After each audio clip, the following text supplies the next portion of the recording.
Okay, so uh, think about the last time you really tried to learn something new. Hmm.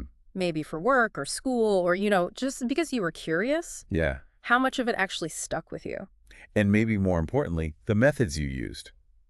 Highlighting stuff, rereading your notes, maybe flipping through flashcards. Right. Were they really the best way to use your time? Did they actually work? That's really the core question, isn't it?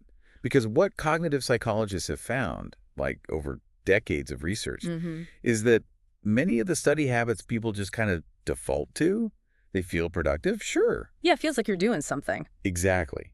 But they just aren't the most efficient or, frankly, effective ways to build knowledge that actually lasts. Right. It feels like hard work, but then, a week later, poof. Uh, The long-term retention isn't always great. Pretty disappointing sometimes. So for this deep dive, we're doing something a bit specific. We're cracking open the description for a Coursera course. It's called Better Learning, and it's actually developed by the American Psychological Association, the APA. Okay, interesting. So not just a general topic, but looking at how they frame it. Precisely. And our mission here is to really pull out the core insights from this material they've put together. So understanding why some of those common learning strategies maybe fall short based on the science. Yeah, and then zeroing in on the specific techniques that research actually backs up, stuff that can help you learn more effectively, more efficiently. Got it. So it's like getting a high-level roadmap maybe Hmm. to improving your own learning approach. Exactly. A roadmap drawn straight from what we know about how our brains actually, learn and remember things. Okay. We'll look at identifying those habits that might be holding you back, touch on some key psychological ideas like metacognition, Ooh, yeah, that was a big one. and then really dive into the specific strategies that this APA material highlights as being validated by science. All right, let's do it. So maybe we should start by setting the stage. Wow. Like, what's the central problem this course material identifies? Yeah, it seems to be that disconnect, right, between the strategies lots of us just use instinctively. Like relying really heavily on just passively reading notes again and again, or, the highlighter going wild. We're just rereading chapters, yeah. And what decades of cognitive psychology research shows actually builds strong, usable memory. And the power here, it seems, comes from the fact that this isn't just someone's opinion, it's built on actual research. Right. Psychologists have been digging into how we learn best for a long, long time. So the promise is, if you apply these research-based ideas, you can shift, maybe from feeling frustrated because things aren't sticking, Yeah, or you forget things so quickly. to actually becoming a much more effective and maybe even efficient learner. Okay, now before we jump straight into the techniques themselves, the material apparently asks you to pause. Yeah, asks you to really think about your own current study strategies.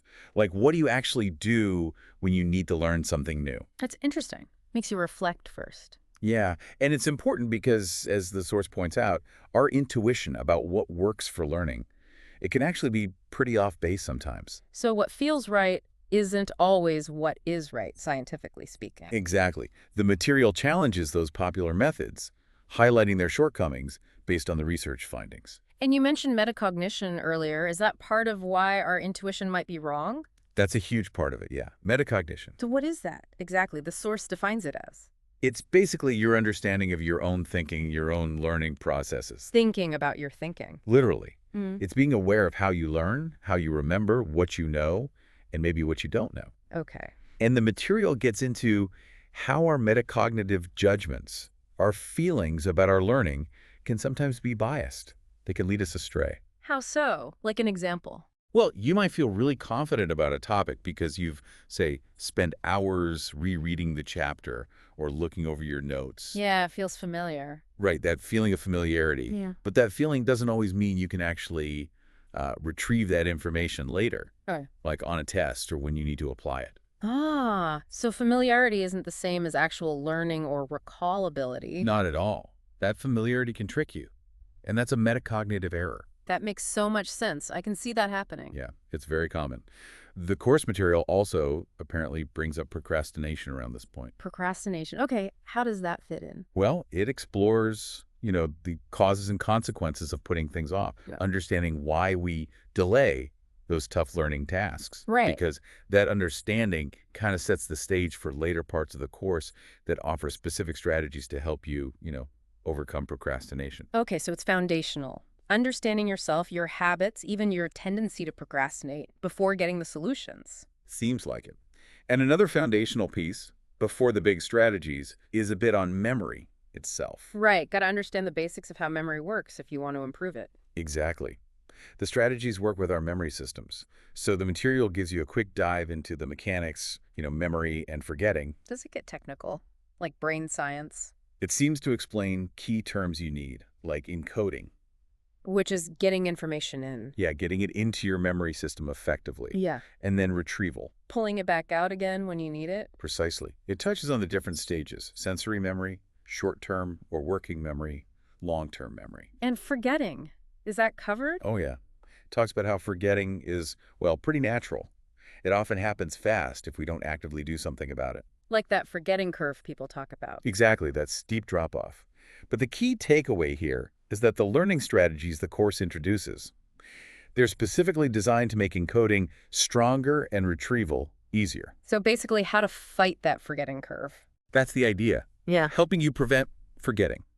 Okay, this is great background. So now, the main event, the strategies. Yeah, this looks like the core of it. Yeah. The source material lays out 4 key learning strategies, and the big claim is that these are validated by cognitive science, like again and again. These are the heavy hitters. Seems so. The bedrock techniques the course really focuses on building into effective learning habits. All right, strategy number 1. Elaboration. Elaboration. Okay, what does that actually mean in practice? It means actively trying to connect the new information you're learning with stuff you already know. Ah, linking it. Yeah, think of it like weaving that new fact or concept into the existing web of knowledge you have in your brain. Okay, and why does that work so well, according to the source? Because that process helps encode the information in a much richer, more meaningful way. So it's not just floating out there on its own. Exactly. It's linked up to other ideas, which creates more pathways, more hooks for you to find it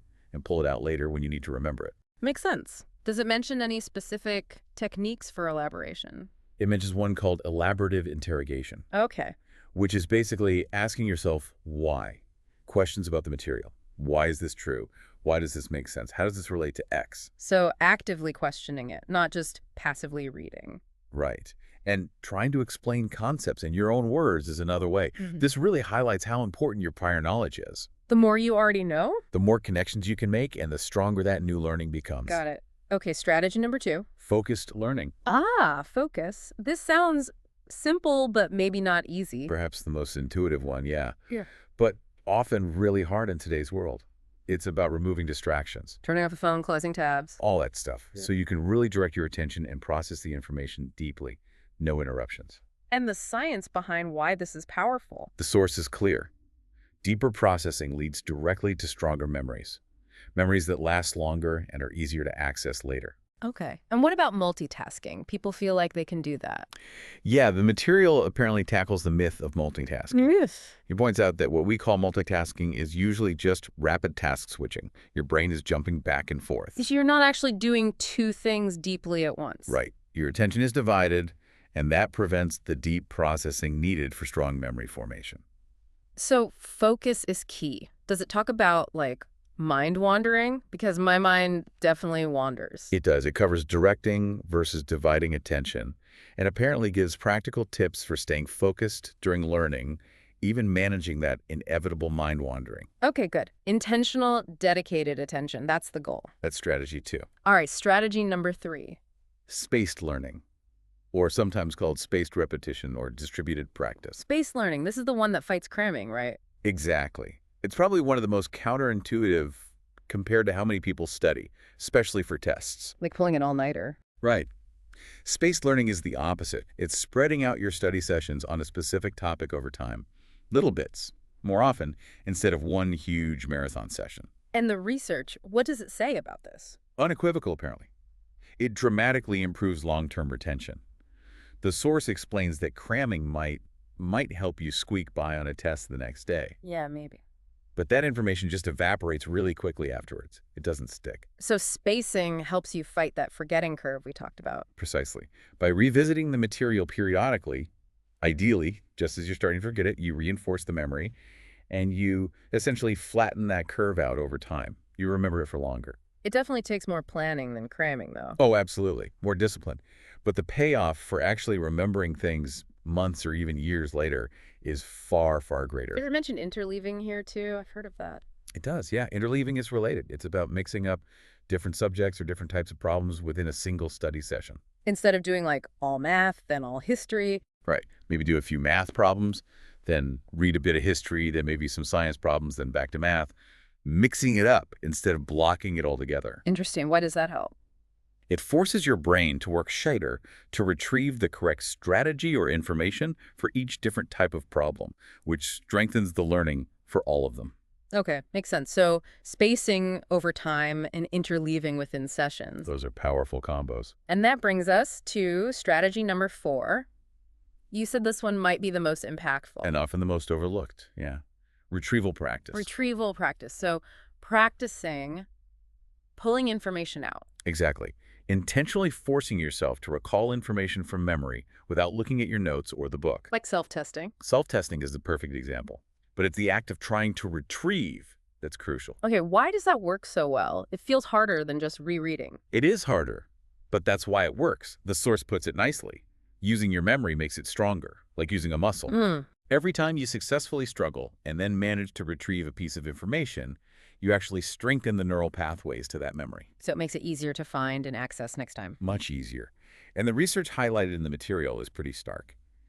It shows retrieval practice is often way more beneficial for long-term recall than passive methods. More than rereading. Significantly more, yes. Yeah. And even sometimes more beneficial than other active methods like concept mapping, specifically for later recall. Wow. Okay, so how do you do it? Just quizzes. Quizzes are one way, but it can be simpler. Like after reading a section of text, close the book and try to write down or say out loud everything you can remember. Okay. Or using flashcards, but really trying to guess the answer from memory before you flip it over, not just passively looking at both sides. Gotcha. The effortful recall is the key ingredient. That's retrieval practice. Okay, so those are the big 4. Elaboration, focused learning, space learning, and retrieval practice. Powerful stuff. Definitely the core strategies highlighted. So how does the course material suggest we actually, put these into practice in the real world? Right, because knowing them is one thing, doing them is another. The later parts of the course seem to focus exactly on that, providing concrete, actionable advice. Turning principles into habits. Yeah. Translating these ideas into your daily study or learning routines. Does it go back to metacognition? It does. It offers practical ways to improve your metacognitive skills. So getting better at judging what you actually know versus what you just think you know. Exactly. Which is crucial, right? Because then you can focus your precious study time where it's actually needed most, not just rereading stuff you already know well. Makes sense. And what about those traditional tools? Like, should we just ditch highlighting and note-taking? Not necessarily. What's interesting is the material apparently shows how you can make those tools, rereading, highlighting, outlining, taking notes, even flashcards, how you can make them more effective by applying these research-backed principles to them. So maybe instead of just passively highlighting, you use highlighting after you've done some retrieval practice to mark what you couldn't recall. Or you take notes by elaborating in your own words. So optimizing the old tools with the new principles. Seems to be the approach. It's not necessarily about throwing everything out, but using things much more strategically. And procrastination. Does it offer solutions there too? Yes, it apparently offers concrete strategies to help you tackle procrastination, linking back to that earlier discussion of why we do it. Okay, that sounds really practical. Yeah, it aims to be. What else should we know about the source itself, this Coursera course? Like, who is it for? It's listed as beginner level. The recommendation is for high school students and above, so pretty broad audience. And the time commitment. Is it a huge undertaking? They say it's designed to be flexible. The estimate is about 2 weeks if you spend roughly 10 hours per week on it. 10 hours a week for 2 weeks. Okay. Manageable for many people. Seems reasonable. And the course description lists a whole bunch of skills you can supposedly gain. Oh, yeah. Like what? Things like self-discipline, productivity, obviously learning strategies, some psychology, time management, critical thinking, mental concentration, learning theory, self-awareness, and human learning. Quite a list. Wow, covers a lot of ground related to effective functioning, not just studying. Yeah, broader applications. And you mentioned a certificate. Yeah, if you complete the paid version, you get a shareable certificate you can put on LinkedIn or your resume, that kind of thing. How is the course actually structured? Videos? Readings? Looks like a mix. It says there are 12 modules with 35 assignments in total, combining videos, readings, and practical exercises or quizzes. And it's offered by the APA, the American Psychological Association. That's right, and taught by an instructor named Kyle Smith, who apparently gets good reviews from learners, according to the source page. And being on Coursera, there are probably different ways to access it. Yeah, the description mentions the usual Coursera features. You can often audit courses for free. Meaning you can see the materials but don't get graded or the certificate. Usually, yeah. Then there's the option to pay for the full experience with the certificate. They also mentioned financial aid availability Good to know. and things like Coursera Plus subscriptions, which give access to many courses, plus mentions of their online degrees and business options. They even include some quotes from learners talking about flexibility and practical application. Okay. Does the course provide other resources beyond the modules? It seems so. It mentions supplementary resources like a glossary for all the terms, Useful. references to the actual research papers, which Hmm. is great if you want to go deeper, Definitely. and additional APA resources, things related to student support, APA style for writing, resources on diversity, equity, and inclusion in psychology, and even info on psychology careers. So quite comprehensive support around the core learning content. Looks that way. Okay, so stepping back from all the details. Hmm. If you had to boil down the core message from this material, what would it be? I think it's incredibly empowering, actually. The message is that becoming a better learner isn't really about some innate talent you either have or don't have. It's not fixed. No, it's a skill. And it's a skill you can dramatically improve by understanding and then using strategies that are scientifically proven to work with how your brain is actually wired to learn and remember. That's a powerful idea. It's about working smarter, not just harder, by using the right techniques. Exactly right. Yeah. Shifting away from just passive rereading towards actively spacing out your learning. Right. Regularly forcing yourself to retrieve information through self-testing. Well, Deliberately carving out time and space for focused attention, eliminating distractions, and taking that extra moment to connect new ideas to what you already know through elaboration. Yeah. These aren't just like minor tweaks. No, they sound fundamental. They're fundamental shifts. And cognitive science shows they lead to vastly better long-term retention and much deeper understanding compared to the old defaults. It definitely makes you look at your own learning habits differently, doesn't it? For sure. Like, how could you, listening right now, maybe just pick one or two of these ideas from this APA material? Gotcha. Start small. Maybe try spacing out your review for that next challenging thing you need to learn. Or just spend, say, 10 minutes actively trying to recall the key points before you look back at your notes. Even those small experiments, trying out retrieval practice or spacing, can yield surprisingly big improvements. You might find you retain more, feel more confident. Yeah, it really changes the game, potentially. And this whole discussion leaves us with a pretty provocative thought to mull over, I think. Oh, what's that? Well, if learning effectively is a skill grounded in psychological science that can be explicitly taught and improved, then what does that really suggest about the limits we might think we have? The barriers we believe exist in our own ability to learn pretty much anything new. Are those limits as fixed as we might assume?